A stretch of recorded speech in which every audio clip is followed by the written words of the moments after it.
Let's see, just waiting for it to come across on the outdoor retailer platform.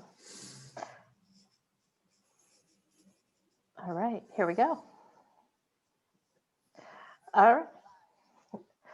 Hi, everybody. Thank you so much for joining us today. I'm here welcoming Scott Smith. Dan Holman was not available to make it today, but he's here with us in spirit.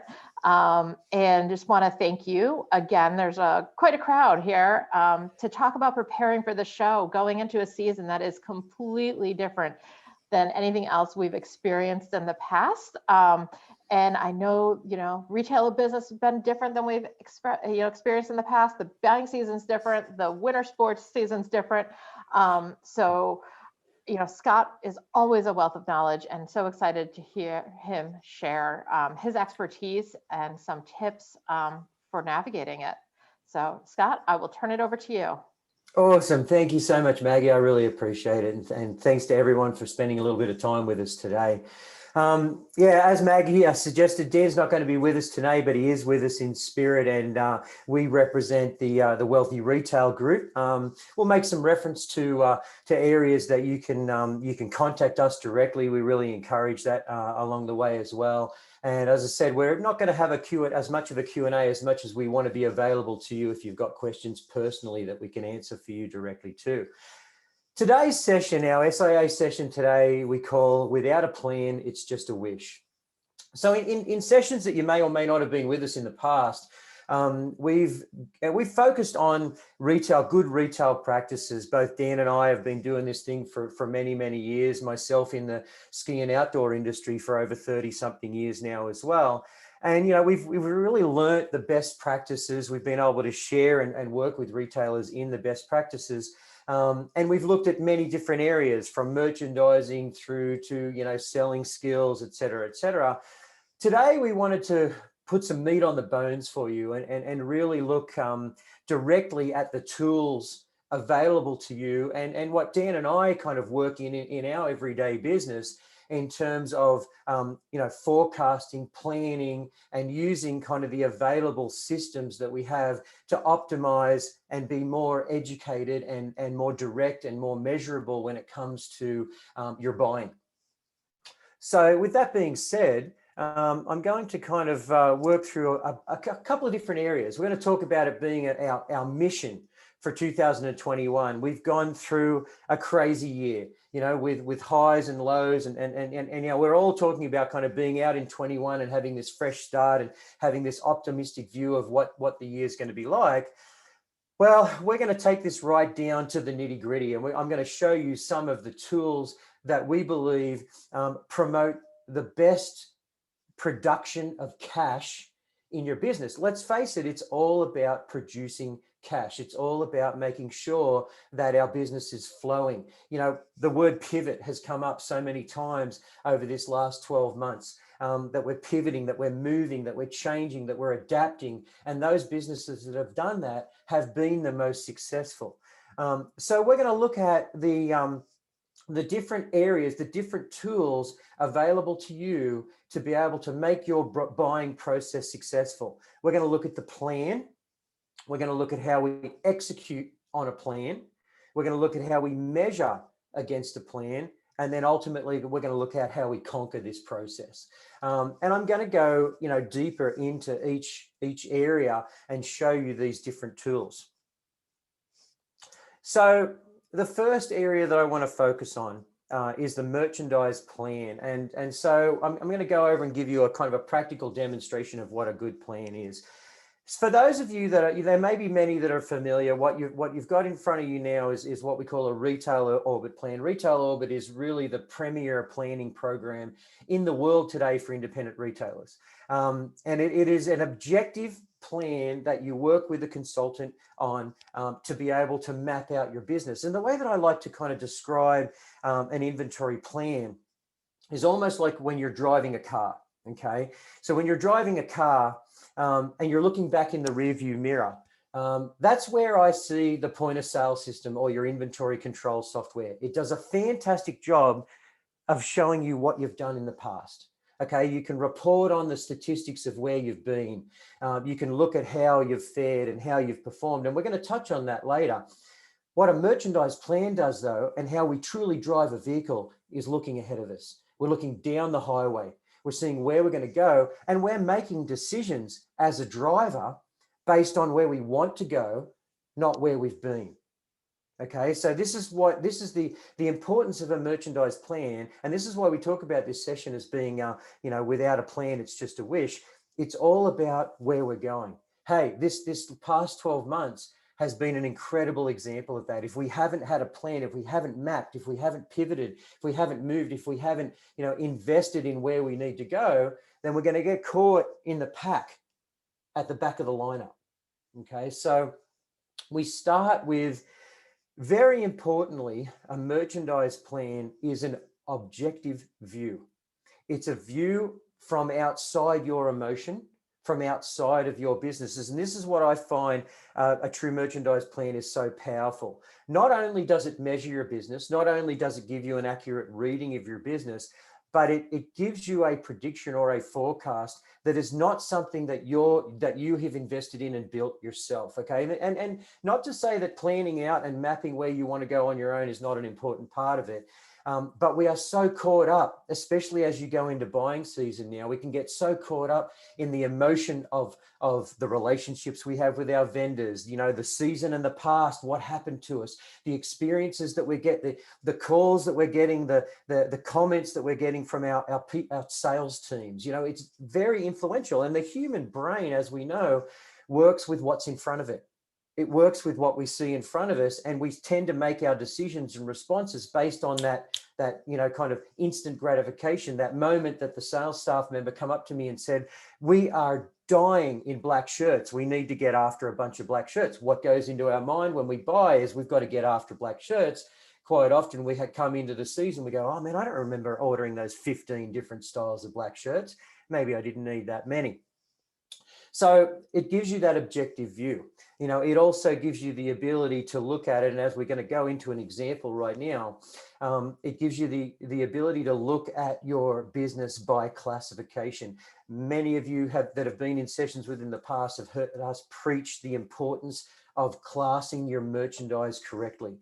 The classes are the building blocks of a successful business. They are the entities of their own that we need to treat like their own independent small businesses. They need to be successful on their own. And when you can see that, you can make decisions. So I'm going to go through this kind of 3 parts of how we analyze a class of merchandise. Okay, so let's go into an example to start off with, first of all. And I'm going to take us through some different areas. Here is an example of a merchandise plan. Okay, I'm going to kind of I'm going to scribble around on this thing and show you what I'm talking about a little bit here. So this merchandise plan happens to be a real example of a single snow and skate store that we work with. And this happens to be the men's snowboard socks category, or the men's technical sock category.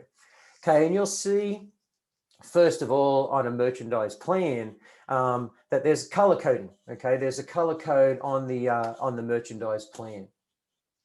What you'll see on the merchandise plan, first of all, is purple versus black on the merchandise plan itself. Okay, the purple numbers represent forecasts.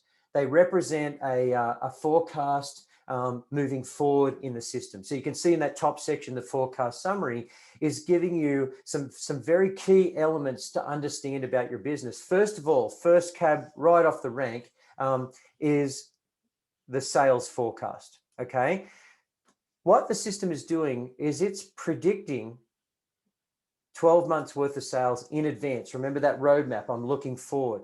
Okay, it's predicting where we're going to go over the next 12 months. It understands a good merchandise plan, which is built on thousands of lines of data, years of experience. Like this merchandise plan from Retail Orbit has literally 30 years of experience looking at data for outdoor stores, for different verticals, for sock classes, for shirt classes. It understands the seasonality, it understands geography, and it gives you as accurate a forecast of sales as you're ever going to be able to get. Certainly better than we can do ourselves. So it'll forecast where are the sales going to go. It also takes into consideration markdowns. There is no such thing as a perfect buy. We have to have room to mark product down to be able to create the turns and build that beautiful symmetry in retail of turning merchandise and gaining margin. One without the other doesn't necessarily work. Okay, so having markdowns predicted, being deliberate about when we take markdowns to optimize our cash is something that a plan will always put in front of us. Then it'll come down and it'll predict the level of inventory that you need to have. Now, this is a glorious part of merchandise planning. You can see I get excited about this stuff because the reason I get excited is because it creates cash in businesses and it feeds families and it looks after employees and it makes us happier because we're doing good business. Okay, so when I start to show a merchandise plan and I start to show what you need to hold in men's snowboard or men's outerwear socks on a month-by-month basis, we start to get a new perspective in what we have versus what we need to have in the store in a realistic, objective way. Okay, so it gives you a forecast. That forecast for inventory is actually translated. I'm going to talk about that a little bit later. I understand when we show these plans for the first time, they can sometimes look like ants on a page. And this is why, guidance and coaching through a merchandise plan is so important to be able to work on it together. And we take off small bites. We bite one piece at a time. The forecast is one part of this. What the forecast does is translates down. It works down through what are we going to sell? How much do we need to have in the store? What have we committed to in terms of orders? Now, you notice here that we start to get into the black, okay? So this is taking your purchase orders from your point of sale system and saying, what have you committed to right now? We know what you need. What have you made a commitment to? Is that the right amount? And it results in what we call an open to buy at retail and cost. So based on what you're going to sell, based on how much you need to have to sell that product, depending on where you are seasonally, how much have you committed to in purchase orders to your vendors? What's left over? That's what we call an open to buy at retail and cost. So all of a sudden, you have a roadmap. You go to now sit down for your buys and you say, okay, my roadmap, my budget at this point in, for the first quarter of the new year in socks, might be $6,000 to get me through that season, that on-hill period with this particular product for this particular store. So forecasting is so important to the process, and it's one very significant element of a merchandise plan, a tool that will help you buy to the demand. The demand curve, as we know, will go up and will peter out for a season, right? And as it does that, you need to be matching your inventory. You need to be, ahead of the game, front loaded as we, in our seasonal business. And then you need to be able to see a path of how you're going to escape that inventory. So even now, let's talk about kind of our COVID situation. Where we've got, a flux of activity and our seasonality is different. Well, a plan is dynamic. It's responding to these elements as well, and it's making changes and it's remapping. Every month or the cadence of a plan remaps where you're going based on outside environment, based on what we call a high touch and a high tech environment. Uses its algorithms to build out where you need to go. And then it takes in consideration from the outside environment to adjust that as well. And you can all of a sudden then see, where will I be? Given this current circumstances, this is the inventory I'm going to have in May. Is that a good thing or a bad thing?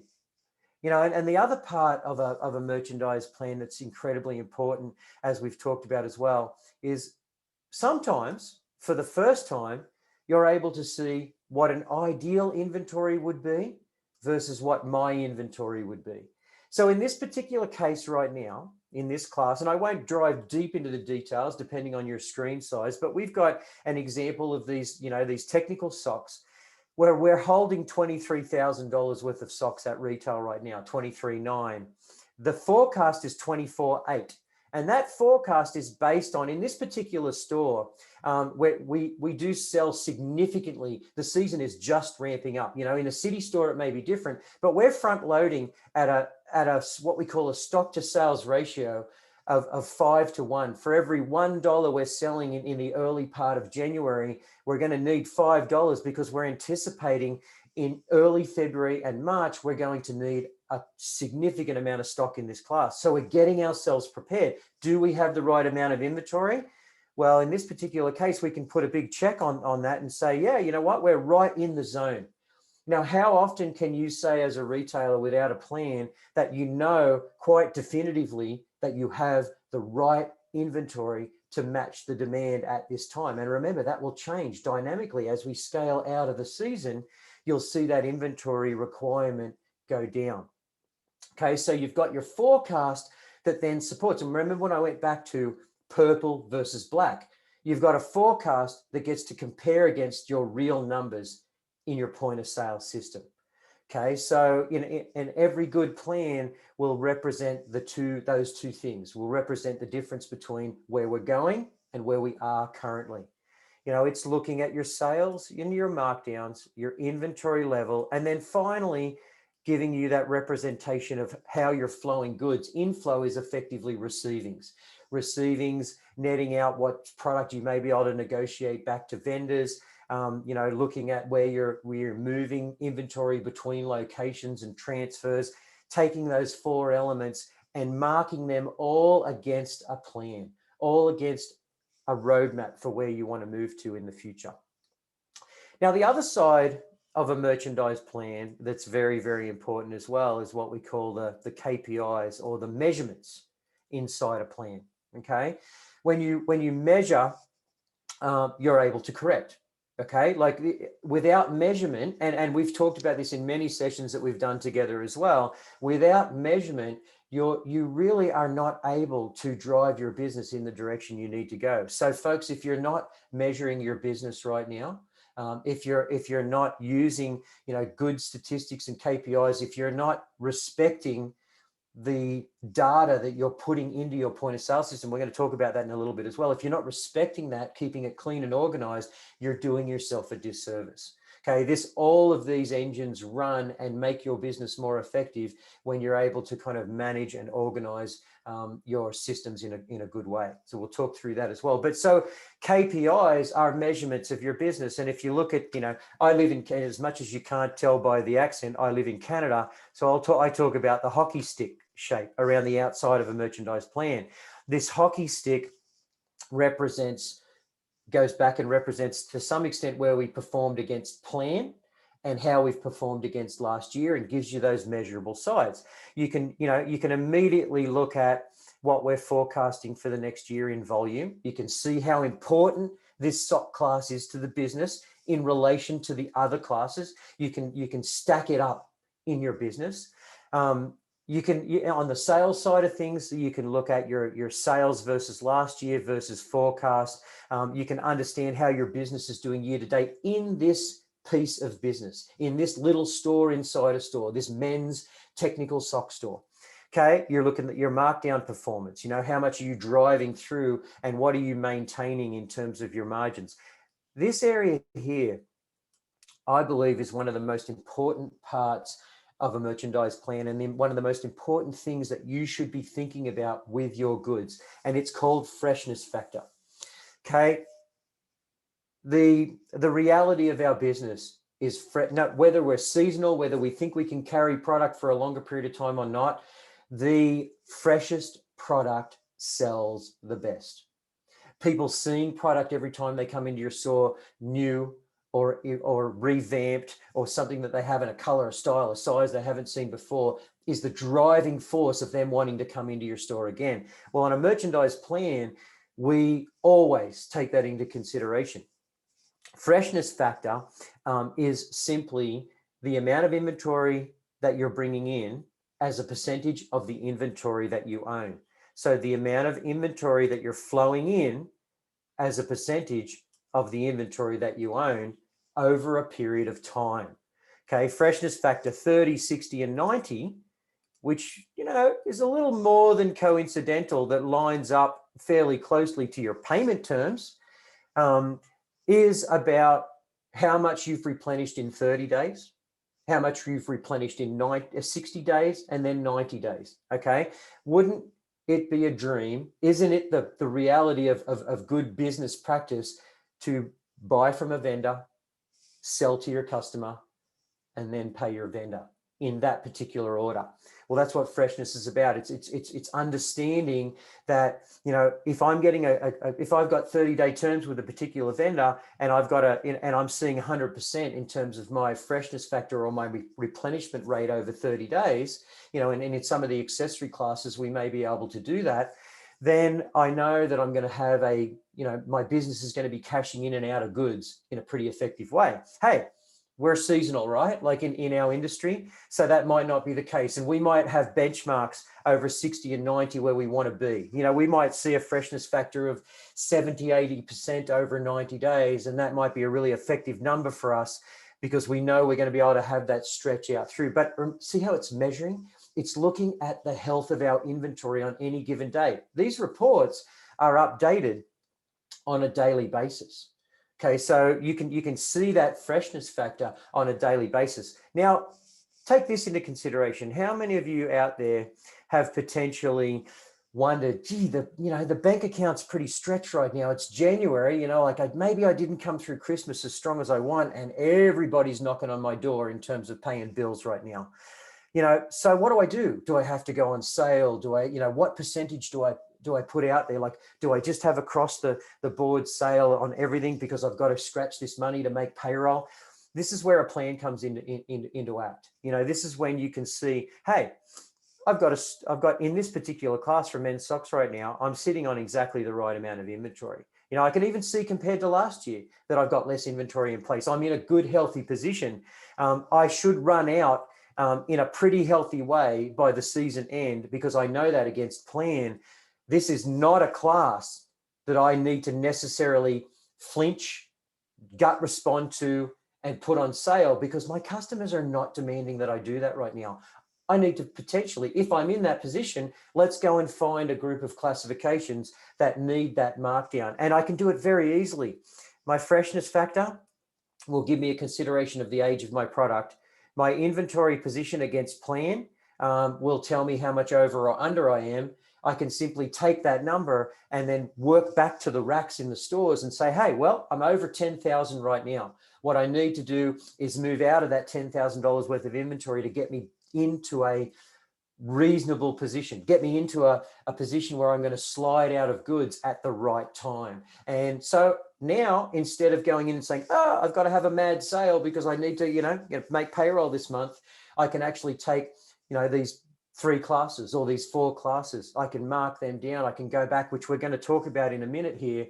And I can look at my point of sale system and I can see specifically the items that I need to drive out of according to the way that the customers have indicated where I want to be. See, the beauty of a merchandise plan and of working a merchandise plan is it's what we call bottom up.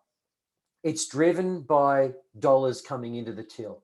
It's driven by the demand that we've seen and the demand that we're predicting that the customers have asked you for. So you're able to respond really accurately to the demand of your store. Quite often, it will show you things about your business that you may not want to know.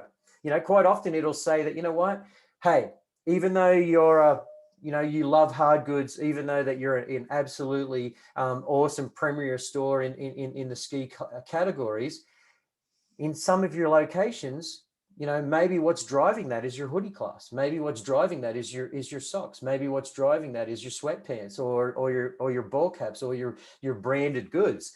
So we lean and are able to pivot and move the business according to the classification. That really means a lot to the customer. It doesn't mean that either one is more or less important ultimately to the image of our business. It just means we need to stock accordingly to where our customers want to put our dollars. That's what a merchandise plan can do for you. The other area of importance is, again, on this measurement side, is KPIs. We start to talk about turn, GMROI, and maintain markup. We start to see for the first time in many cases what the goal is, what the plan is versus what we're actually doing in our business. As I spoke about earlier, GMROI turns, okay? GMROI, gross margin return on investment. We've talked about this a lot in our math sessions that we've done in the past with SIA, is the measurable blend of both margin and turn. Okay, this is the sweet holy grail of successful retail. I'm turning it on a regular basis and I make it a good margin as well. I'm going to get a high score. I'm going to get a score that's, in our business, and very, very roughly, but benchmarks work out to be when you're in and around a 2 or above a 2, you're starting to cash out correctly in your business with GMROI. If you're in the 3s and the 4s and the 5s, quite often in accessory, fast moving, fast replaceable categories, you can be making some good cash. Most importantly for us in the outdoor industry and with our hard goods and equipment, we may not see a GMROI that we could see in socks or in accessories, in hard goods, but we are able to see and track our improvement. Every digit that we improve our turns, that we improve our gross margin return on investment, that we get better margin along with turn, is cash in the bank. So being able to measure that and see where the plans would like us to be, where we are and how that's moving forward is a great indicator of success, is a great indicator of where the business needs to go. And so we're able to get these great KPIs out of the plan. We're also able to start to understand and look at sell-through in the business. We use metrics like how we're selling versus how we're receiving last 3 months, 6 months, and 12 months. Okay, we're able to get the understanding of sell-through in the business and in these categories. We're able to measure ourselves against what the plan asked us to bring in versus what we actually brought in. So we're able to almost do a buyer's performance analysis. Did we perform? Did we use this plan to be able to create the best cash position we can? Most importantly, too, on a plan, you see our cash margin. Cash being, the amount of money we pay at cost for the goods, as a comparison or percentage against the dollars we bring into the till. What do we have left over to be able to pay payroll, keep the lights on, keep the business functioning, and hey, make some profit? Where are we on that? How do we benchmark? Is this class of snowboard socks a really good contributor to the cash in the business? All of this information, and I know I'm throwing a lot at you folks. There is a lot on a merchandise plan. We slice this off in pieces, and we gauge and run and drive the business based on that forecast from pieces inside this plan and look at it in many different ways. And finally, too, on the plan, we're able to look at initial markup, IMU, versus maintain markup. Where did we start and where did we finish? What did we price goods at versus what did we sell them at after markdowns? So some really, really good information. But as we kind of leave this section, I hope I've given you a little bit of an education on what a good merchandise plan can do for your business. It gives you that forward-facing view. It allows you to look in the mirror in front of yourself. That's the merchandise plan, and that's the section of this program that is the planning part. Okay, so the plan. What I'm going to take you to next. So remember, this is really, I'm showing you 3 elements of good retailing, 3 tools within good retailing and within the process. The next section I'm going to talk about is executing the plan. Okay, executing the plan is about, now I've got a budget, is about understanding where and how to spend that money. And again, if we can build tools available that make this job easier, then we're going tools that are easy to use. Okay, and I know that I've shown you a lot of data, but I will say to you that working together in a plan, we're always looking to make it easy to act and deliver on. So this next section we're going to talk about is assortment. Quick reference, and you'll see down in the bottom of the slide here, Dan at thewealthyretailer.com. Dan, my counterpart, is going to accept any comments, any requests for information that you would like. Guys, we love talking about this stuff. This is our lives, and our livelihoods as well. So contact us. We're happy to talk more about any of these sections. Dan will channel the information to myself or himself. And I say that now specifically on this page because we want to make this tool available to you at no cost. This is a very simple spreadsheet that Dan and myself have used and applied with clients.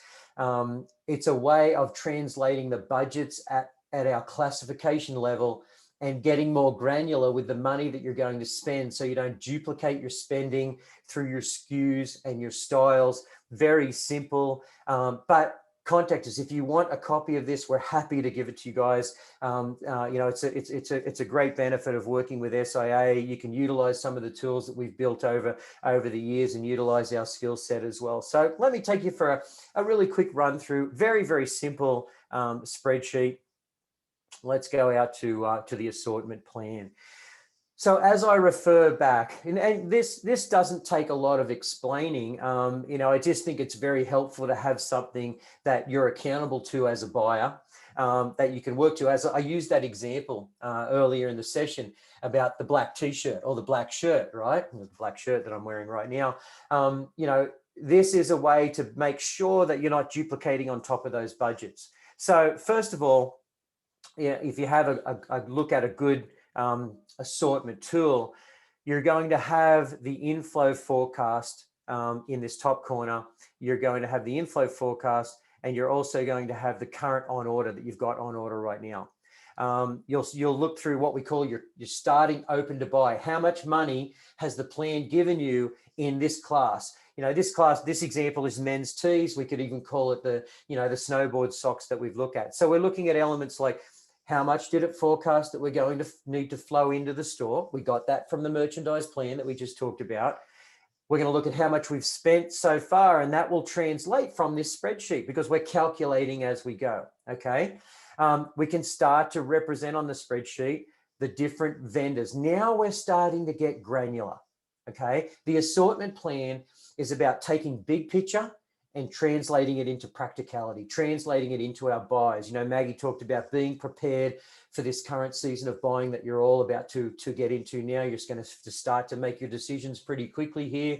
You want to start to know how you distribute it. What a great practice to start working through these online shows, to start working with your vendors, to start picking out, red light, green light in terms of the SKUs that you like, but mapping that out into onto a spreadsheet that shows you your size distribution, that shows you the styles that you're going to be getting, and the vendors that you're going to be spending your money with. What a great way to look at it and say, okay, I've got that, $29,000 worth of open to buy in this particular category right now. What have I spent so far? Who have I committed to? And where do I want to go? And so what this spreadsheet does ultimately, you'll break out your vendors as you create your vendors along the way. You'll break out then your subclasses. You guys could even talk about SKUs. You could manipulate this spreadsheet so within your vendor you've got your different SKUs. What we like to do as well is also go to a subclass level. In this example where we're looking at t-shirts, it might be basic versus logo versus graphic versus other. For yourself, it might be the 4 or 5 different SKUs of shirts that particular vendor is offering you for the coming season or for the fall period, whatever it might be. What I love about this as well is it will, you'll understand then the percentage of sales and then the forecasted inflow that each of your vendors or your SKUs is going to take advantage of or is going to kind of gobble up in terms of your budget. And you can sit back and look at it in front of it. You can break it down by your styles. You can look at the remaining dollars you have left. So if you're going to distribute, so let's take this example where we've got a distribution across Quicksilver, Hurley, Rip Curl, Billabong, Nike, LATs, and then we've got a test category. We can already start to think big picture. Where do I want to throw my dollars? Hey, I've looked at some previous sales, which again, in the third section of this, we're going to take a look at as well in our point of sale system. We can go back and refer to the rear view mirror in terms of success of each vendor, in terms of success of the SKUs inside of each one of those classifications. And then we can move over and distribute where we want to put our budget. When we take that into consideration, It'll give us a forecast of each vendor's information. Quicksilver, we've chosen to go 23% out. You'll notice on this spreadsheet that we only input in the white, the rest of it are calculated fields. So it makes it nice and easy for you to think about three things: where my money is going to go budget-wise, where my money is going to go vendor-wise, where my money is going to go SKU-wise. Okay, so that is your input. That's where you manipulate it. You notice on this one too, which I think is a great thing, we've got test at 15%. Another note that we always like to think about: are you testing the class? Are you trying something different? Are you manipulating your budget so you've always got some area of growth? So the little heads up in terms of this particular spreadsheet as well, that it makes you think about, what am I testing? Typically, we like to test 10 to 15% of our budget on something that we haven't done before. And most often that'll be a vendor that we haven't tried.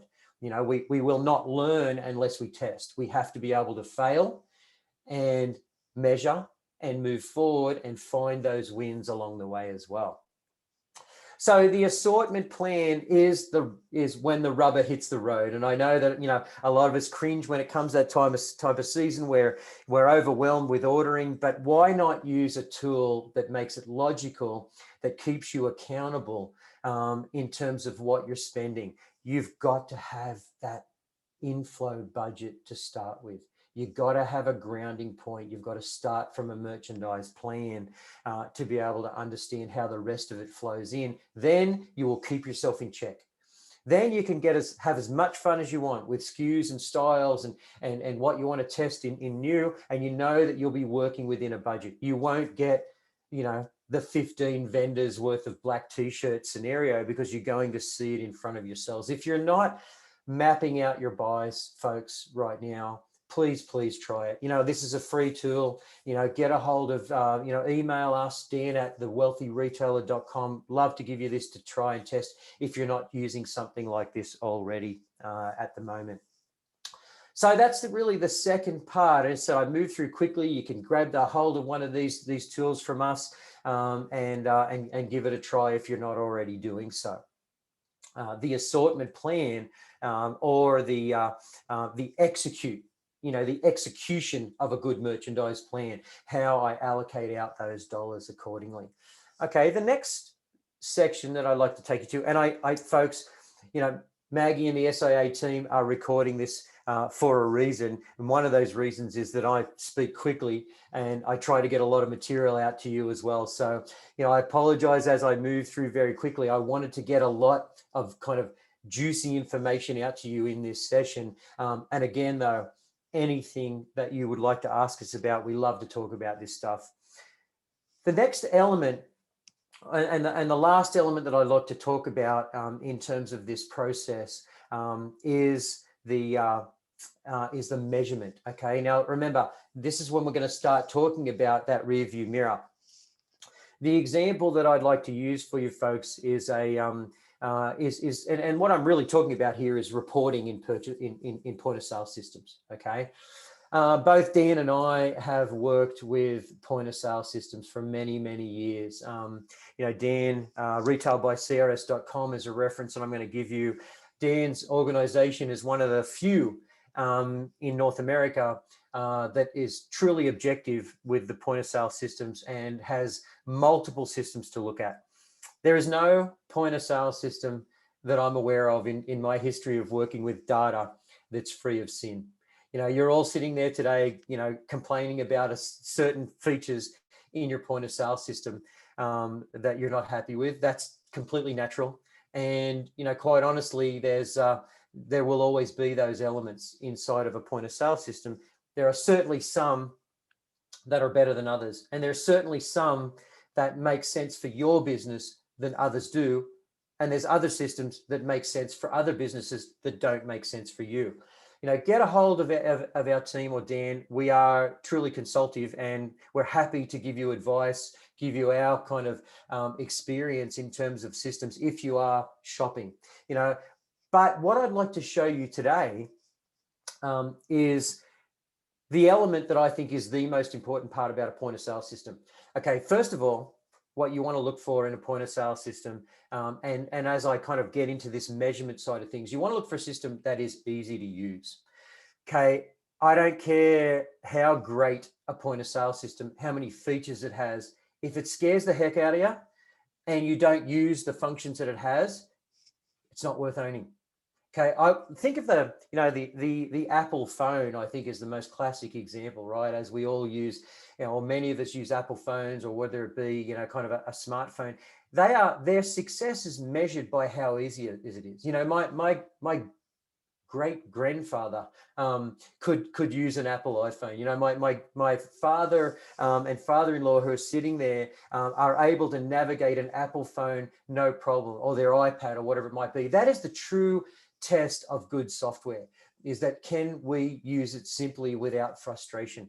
That's what I'm saying. Like, if you're frustrated with your point of sale system because you're not able to see the benefit because it is too complicated, something is wrong. And quite often what people do is they get to the most important part, the reason that you pay all the money that you pay for your point of sale system, and they get to the most important part last, which is reporting. Your system is made, your ROI, the return on investment that you get from the money you spend on software, comes from the reporting, comes from what I've got on the screen right now. Any point of sale system can be a cash register. Any point of sale system, can do transfers or do inventory control. You should be able to well and truly easily enter purchase orders nice and early in the case, so you can be able to see where you are. All of those things should be fundamental. But when it comes to reporting, you should be encouraged. You should be happy. You should be racing to these things to have a look at how your product is doing. If you're saying to yourself right now in this session that I haven't even looked into, or my reporting is so difficult to manipulate that I hardly ever use it, get the heck out of that system. You are doing yourself an injustice. And really, most importantly, you are not competing with all the tools and all the cylinders firing at one time. Your neighbor down the road or in the next town is working on a system that they're able to use and manipulate and understand. You need to be there as well. I know I'm probably preaching to the choir on this one. I understand that. But I think it's really important to judge your success with your inventory control system based on, are you using the reports successfully? Are you getting what you need? So why don't we, in this session, have a little bit of a look at what I think is a pretty good system in terms of its reporting. Heartland Retail POS is a system that I've and many of my clients utilize and enjoy and work with.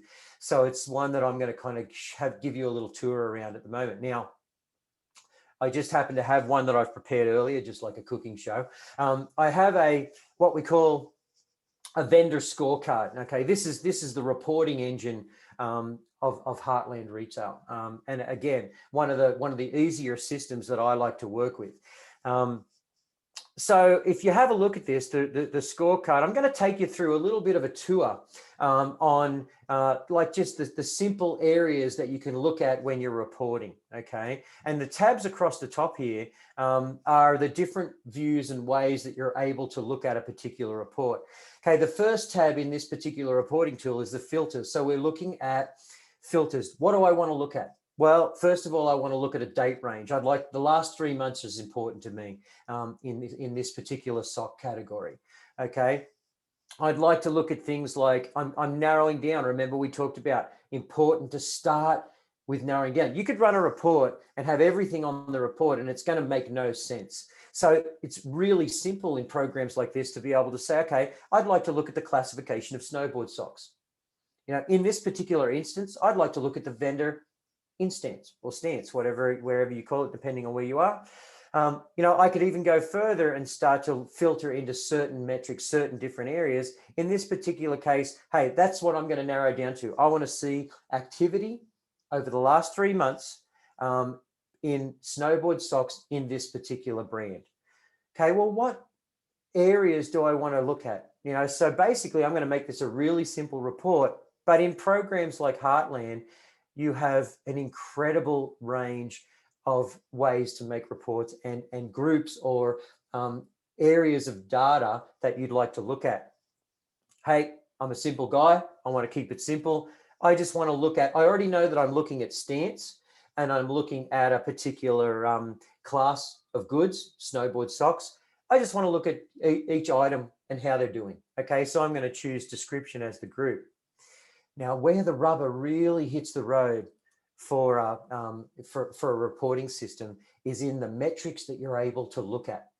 Okay, this is where, in my experience, a point of sale system, an inventory control system can really be made or broken. How easy is it for you to gain some really good information about these items that we want to look at, right? Like these snowboard socks. Once again, you're going to see from this Heartland system that I have a multitude of fields that I can look at, including some really interesting KPIs. KPIs, gross margin, last day since last sold. Like you can get turn out of a system like this. You can get some really interesting sell-through numbers. So what I've done here is I've created what we call a vendor scorecard, or a scorecard to see how this vendor is doing. And by the time that I've got through to these different metrics, I put some pretty juicy information on the page. So let me go through just some of these metrics that are available in these systems, and you'll see how helpful they are. We talked about description. Well, as we get into the metrics, well, this one is the net received product. Okay. You're never going to get a true understanding of the success of a product unless you are able to see what you brought in versus what you sold. Okay. Again, we're talking about scores. So as a reference to what we do, we need to know, hey, if I brought in 500 of a particular style of sock, it could be the top selling item so easily, right? We all know that we can throw tons of product at it and make it look like a rock star. But what about the 499 that are left over? Is that really the most successful product? So then we look at, in this particular case, net quantity sold, and how much do we then have on hand right now. I always like to see, what do we have on purchase orders? Have we got any committed product coming in? Like, what a great way to look, what an easy thing to throw in a report. I can look at what I brought in, I can look at what I sold, I can look at what I've got left, and I can look at if I've committed to any product in the future. Then you can also get some great information added to that as well. I've added sell-through to this particular report. So in this period of time, this top item on the top of the list here has had 100% sell-through in 3 months. We brought in 14, we sold 14, we've got none left. What a rock star. So what I've done here, and you'll notice from this fourth tab, is I've started to sort by sell-through. Okay, like I want to see, first of all, and what an easy way to go. I can just click on this tab and then sort it by the things that have sold through the best versus the worst. Gross margin, how much money have I made? Margin percentage. And check out these statistics as well, which I think are really helpful on a report.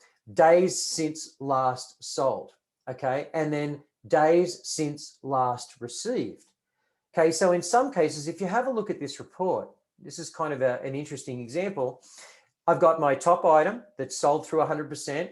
Hey, if I could get more of this one, I'd be all over it, right? I can also get a performance because, as I said, I'm referring this back to my assortment plan. I'm seeing what sold through the best. I'm getting a sense of what I want to order. This is one particular vendor, but you could also add other vendors to this too. If I took away Instance as a particular example, this report would give me every vendor, and I could see how everything ranks inside of that particular report. Okay, but check it out on the bottom. Here I have this Dawn Patrol sock. I don't want to kind of be, give up any secrets here, but this one we received 24, we've sold 1, and we have 23 on hand. It's been 37 days since we sold that particular item, and we started bringing them in 78 days ago. So we've got some really good information available to us on a report like this. Some really, sorting it by sell-through. I could sort it by gross margin, dollars. What am I making the most money out of? But you notice how a good report is a combination of information that tells a story.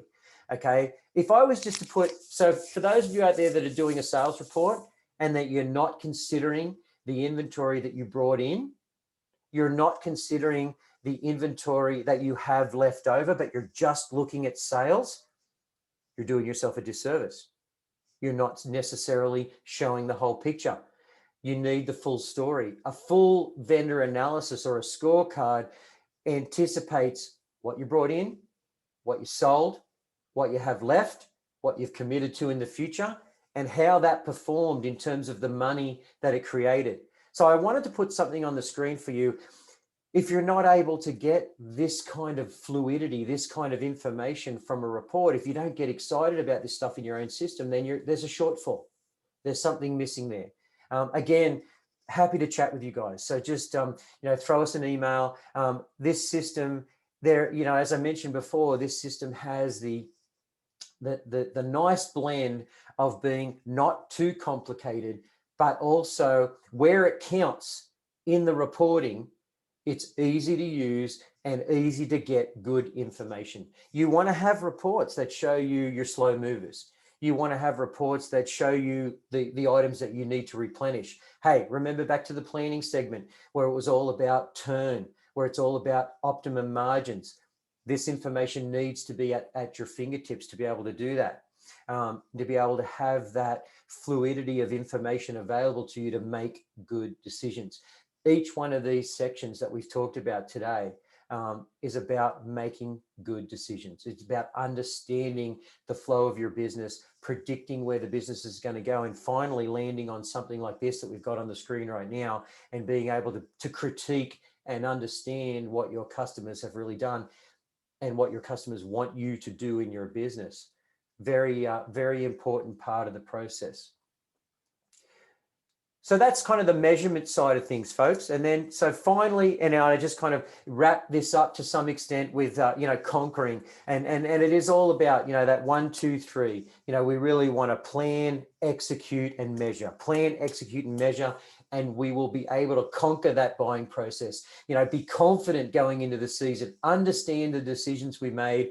Hey, be accountable for those decisions so we can improve. We're going to make mistakes. Absolutely along the way, but why not have a plan? Why not have a roadmap? Both of these organizations are a resource to you guys at SIA. For merchandise planning, thewealthyretailer.com. For POS resources, get a hold of us at retailbycrs.com. As I said, for the free assortment tool, or for any questions that you've got, please jump in and use that Dan at thewealthyretailer.com to get a hold of us. Really appreciate it, folks. Appreciate your time. Thank you, Maggie. Thank you, Scott. Always a pleasure hearing from you. I always learn so much. As Scott mentioned, please reach out to either him, Dan, use these resources that he has on the screen, or any of us at SIA, and we'd be happy to direct you as well. I think that's it for today. Please give our best to Dan. Thank you. And we will see you all soon. Thanks so much for joining us. Thanks, everybody. Take care.